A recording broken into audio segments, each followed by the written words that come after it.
Assalamualaikum warahmatullahi wabarakatuh.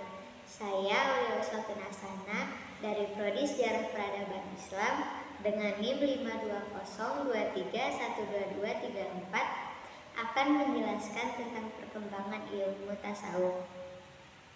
Sejarah perkembangan ilmu tasawuf. Terdapat dua versi tentang munculnya ilmu tasawuf. Versi yang pertama berpendapat bahwa percaya ilmu tasawuf telah ada sebelum Nabi Muhammad SAW diutus menjadi Rasul.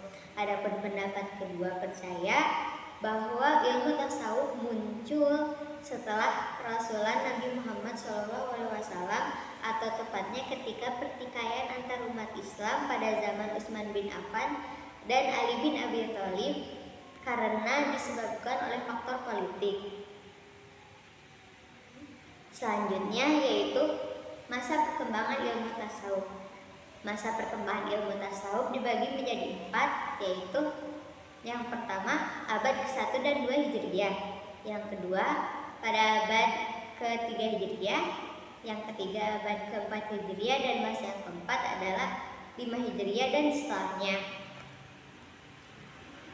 Pada abad ke-1 dan 2 Hijriah, tasawuf masih bersifat praktis dan belum ada konsep-konsep terpadu. Tasawuf pada masa ini merupakan bentuk apresiasi terhadap perilaku kehidupan Nabi Muhammad SAW, dan generasi berikutnya mencoba meneladani Nabi Muhammad SAW dalam al-zuhud, waro, tawakal, sabar, syukur, dan lainnya. Adapun tokoh-tokoh pada masa ini yaitu di antaranya Abu Bakar As-Siddiq, Umar bin Khattab, Ali bin Abi Thalib, Salman Al-Farisi, Abu Dzar Al-Ghifari, Hasan Al-Basri, dan Rabi'ah Adawiyah. Masa kedua yaitu pada abad ke-3 Hijriah. Pada masa ini tasawuf mulai berkembang menjadi ilmu yang memiliki konsep-konsep dan terminologi khusus. Tasawuf pada masa ini juga mulai membedakan antara muqamat atau tingkatan-tingkatan dalam perjalanan spiritual dan akhwal atau keadaan-keadaan batin yang dialami oleh para sufi.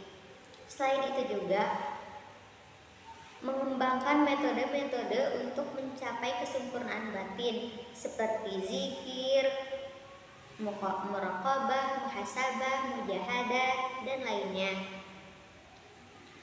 Dan tokoh-tokoh yang terkenal pada masa ini ialah diantaranya Haris Al-Hasibi, Bayazid Al-Bistami, Bishr Al-Hafi, Sari Al-Saqati, Ma'ruf Al-Farqi, Junaid Al-Baghdadi, dan Zunun Al-Misri. Selanjutnya yaitu abad ke-4 Hijriah, yaitu masa ini tasawuf mencapai puncak kejayaannya sebagai ilmu yang memiliki sistematisasi dan metodologi yang lengkap. Tasawuf pada masa ini juga mulai menunjukkan keberagaman dalam pemikiran dan aliran-alirannya. Di antaranya aliran-aliran yang muncul pada masa ini ialah Wahdatul Wujud atau kesatuan wujud yang dipelopori oleh Ibnu Arabi.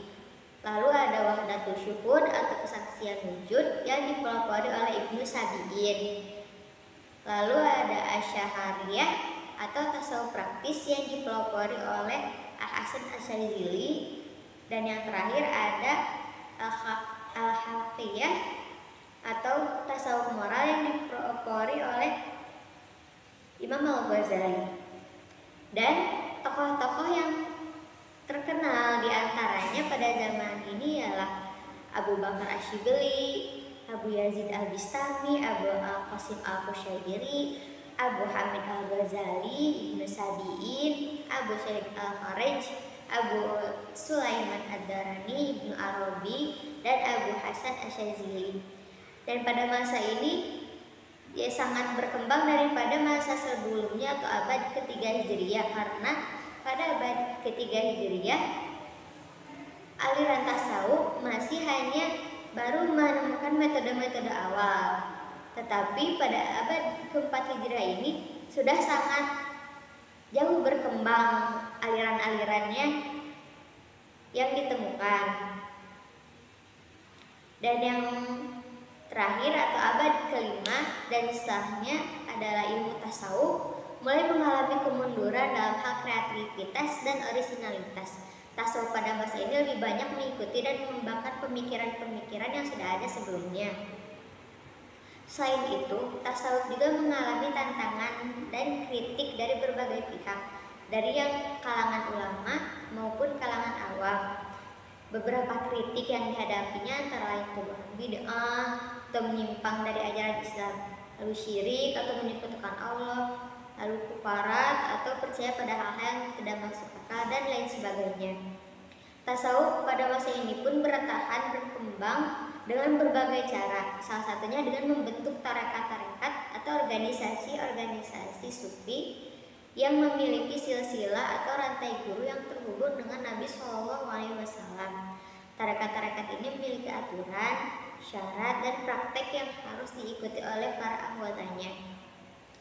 Beberapa tarekat-tarekat yang terkenal antara lain pada masa ini ya Qadariyah, Naqsabandiyah, Saziliyah, Tijaniyah, Rifaiyah, Syatariyah, dan lainnya.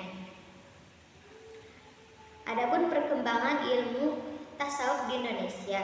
Ilmu tasawuf di Indonesia menyebar dengan berbagai cara, seperti melalui seni, budaya, perdagangan, pernikahan, dakwah, pendidikan, dan sebagainya. Pada awalnya tasawuf di Indonesia dipraktikkan secara individu dan tidak dianut sebagai sebuah tarekat atau organisasi. Namun dengan berkembangnya jumlah orang yang tertarik dengan ajaran tasawuf, maka terjadilah transformasi tasawuf dari sekedar metode menjadi organisasi yang kemudian dikenal dengan pesantren-pesantren atau majelis-majelis zikir yang dimunculkan di Indonesia. Ini terjadi pada abad ke-13 hingga ke-16 Masehi. Ketika tarekat-tarekat mulai tumbuh, dalam perkembangannya tasawuf di Indonesia juga dipengaruhi oleh tradisi keagamaan lokal seperti kejawen, kebatinan, dan mistisme Jawa.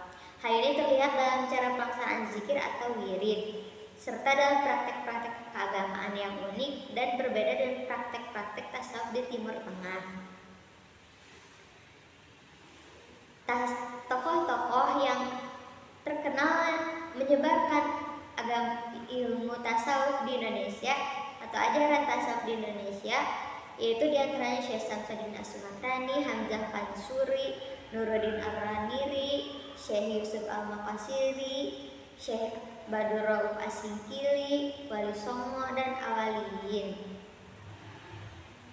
Nah, terakhir kesimpulannya ya, sejarah perkembangan tasawuf memiliki karakteristik dan ciri yang berbeda di setiap masanya, dan semuanya saling berkaitan satu sama lain karena banyak dipengaruhi oleh faktor perkembangan zaman. Adapun perkembangan tasawuf di Indonesia kebanyakan tidak langsung berbentuk penyampaian materi, tetapi dikemas dengan bentuk lain seperti seni dan budaya lokal. Mungkin sekian yang bisa saya sampaikan. Kurangnya mohon maaf. Wassalamualaikum warahmatullahi wabarakatuh.